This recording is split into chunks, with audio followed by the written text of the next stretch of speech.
Dubai airports have always been at the forefront of technical innovation, with ongoing significant investment in its infrastructure, as well as the continued investment in state-of-the-art technologies and processes, which are now a worldwide benchmark.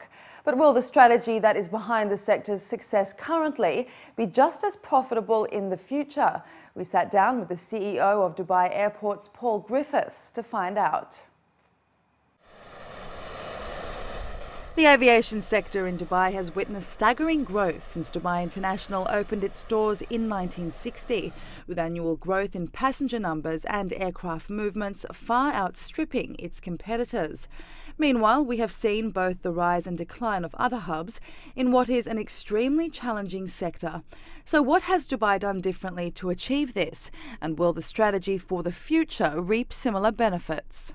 Dubai has been very consistent in making sure that all the strategic obstacles that stand in the way of development of airport capacity have not been present here in the aviation sector. We're one of the few companies, I think worldwide, that's been able to say that our growth every year since we were formed in 1960 has been an average of about 15.5%. And the fact that we contribute 28% of the GDP means that we are a $22 billion contributor to the Dubai economy. That's why the government has done absolutely everything in its power to ensure the unconstrained growth of airport capacity here in Dubai. And to accommodate this growth, Dubai Airports has just completed a comprehensive runway upgrade project involving the resurfacing of the entire 4,000-metre-long northern runway, upgrading of runway lighting and construction of additional taxiways and rapid exits on the southern runway. Major upgrades of runways at airports is something that happens from time to time, about every 10 years. And normally it's conducted in a sort of fairly piecemeal fashion through the night closure period. We have one slight snag in that Dubai International is a 24/7 operation. We never close, so we had to work out a way of undertaking this significant amount of work without closing the airport completely. So we made the decision over an 80-day period to operate on a single runway and pour 800,000 tonnes of aggregate and replace 11,000 airfield lighting components within that very aggressive timescale. And I'm very pleased to say from the 1st of May to the 21st of July, we completed the entire project on schedule and opened on time, which was an amazing effort. And I'm very indebted to the thousands of people that worked very harmoniously to make this project a complete success. Now that it has been completed, how has it improved the capacity and efficiency of airport operations? What the new runway configuration has enabled us to do to increase the level of occupancy of the runway, we've actually managed to squeeze a few more movements out of the runway, which might not seem like a lot, but it actually has resulted in a significant increase in the capacity of the airport. We're also able to get aircraft off the runway quicker through the new rapid exit taxiways, and the runway crossings to enable the two runways to be used better has been significantly improved.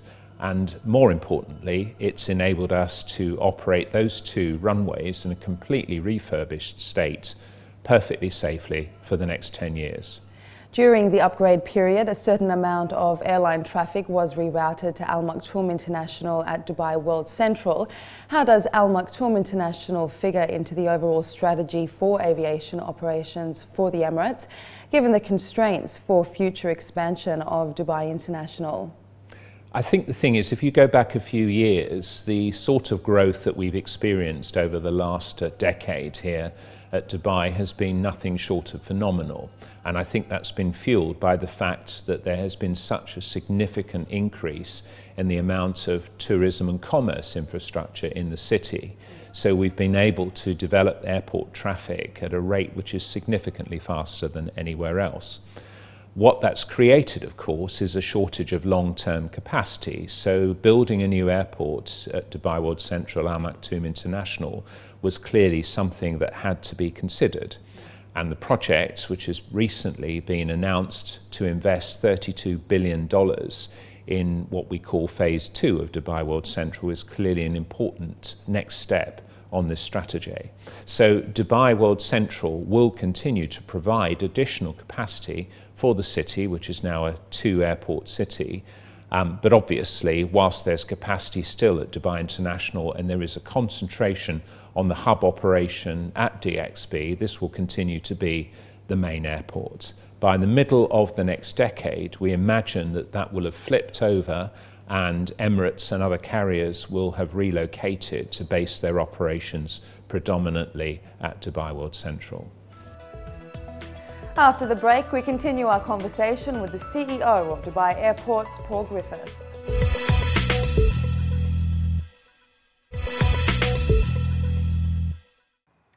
Welcome back. There is still the need for the effective management of airspace in the UAE to avoid congestion and bottlenecks.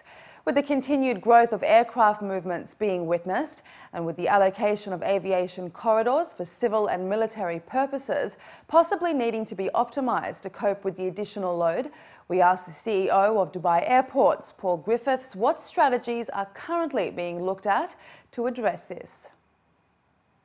Clearly, the construction of airport capacity on the ground is only useful if you've got the capacity in the air to be able to move aircraft around the skies, to be in a position to take off and land at the airports.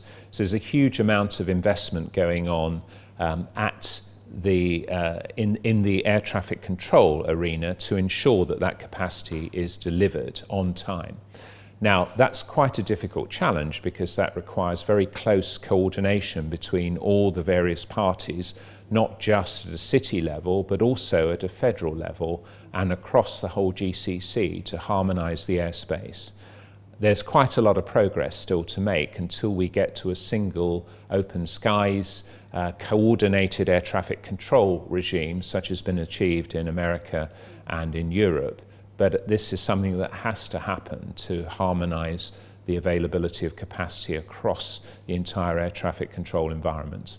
That requires a close level of cooperation between the various Emirates within the federal model as well as across the GCC.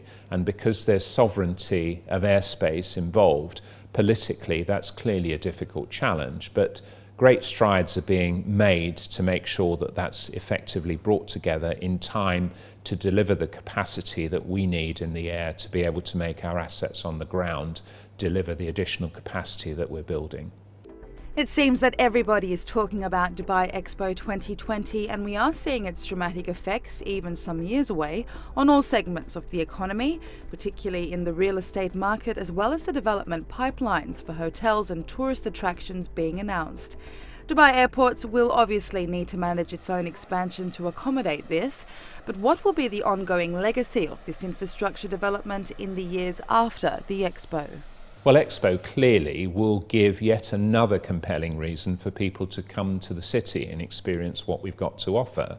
So I believe that will solidify the demand and make our growth projections for the future even more aggressive and robust. Our challenge is that we've got to meet not just that increased demand for visitors of the Expo, but also to cope with the huge numbers of visitors.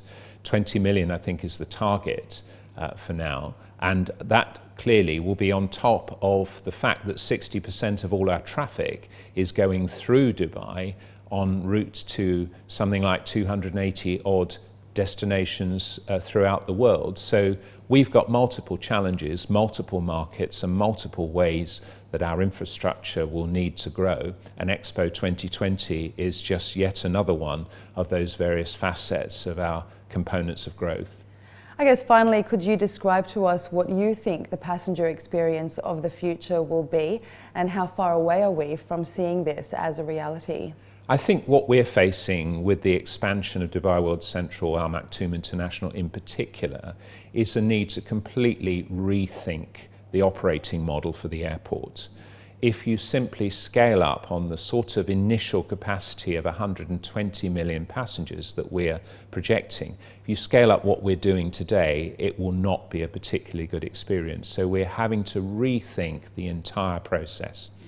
One thing I think everyone is very aware of is we're now seeing customer-enabled processes where people can do things on their smartphones, on their computers at home, and in locations other than at the airport, for example, check in, put their passport details in, all of those things. Now we're thinking that that process of migration away from hard infrastructure to soft infrastructure, where we've got customer-enabled processes, is the way to move the entire airport process.